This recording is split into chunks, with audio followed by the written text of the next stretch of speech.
எப்படி மக்களுக்கு துரோகம் விளைக்கின்ற அரசு தொடர வேண்டுங்களா? இன்னைக்கு அதிமுக ஆட்சியில் நிறைய திட்டங்களை கொடுத்தோம். இந்த மாவட்டம் ராணிப்பேட்டை தலைமையிடமாக கொண்டு புதிய ஸ்டாலின் பேசுறாரு. நேற்று தினம் பேசுறாரு கூட்டத்தில், எடப்பாடி பழனிசாமி செய்யலையா, ராணிப்பேட்டைக்கு வாங்க, புதிய மாவட்டத்தை நாங்கள் உருவாக்கி தந்திருக்கிறோங்க. ராணிப்பேட்டையில்,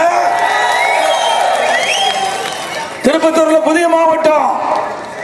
தமிழ்நாட்டில் 6 ஆண்டில் அரசு 11 அரசு மருத்துவக் கல்லூரி மருத்துவமனை, 11 அரசு மருத்துவக் கல்லூரி மருத்துவமனை இந்தியாவில் எந்த மாநிலத்திலும் கிடையாது.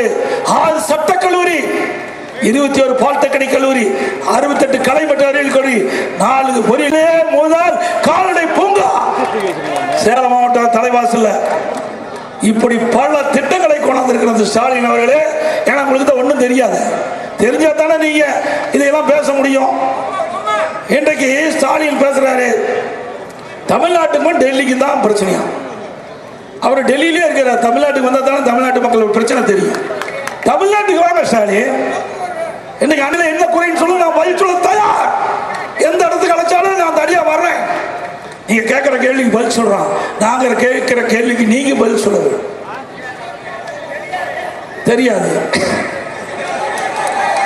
ஸ்டாலின் அவர்களே, மக்களை ஏமாற்றி ஒரு முறை ஆட்சிக்கு வந்து மீண்டும் மக்களை ஏமாற்ற பாக்குறீங்க, ஒரு காலம் நடக்காது. இன்னொன்னு சொல்றாரு, சிறுபான்மை மக்களை ஏமாற்றிட்டு இருக்க. ஏன்னா சிறுபான்மை மக்களுக்கு திமுக தான் காவலர் மாதிரி அப்படியே இருக்குதுங்க. அண்ணா திமுக ஆட்சி இந்த மண்ணில் 30 தூக்கிட்டு போயிடலாம். இவ்வளவு மோசமான ஆட்சி தமிழ்நாட்டில் தேவையா? நாங்க பிஜேபியோட கூட்டணி வச்சா மதவாத கட்சியோட கூட்டணி வைக்கிறீங்க. நீ யாரோட கூட்டணி வச்சிருக்கிற? இஸ்லாமிய பெருமக்கள் கொஞ்சம் பாருங்கப்பா, இதெல்லாம் பாருங்க. யாரோட இருக்காங்க? திரு வாஜ்பாயோட இருக்காங்க.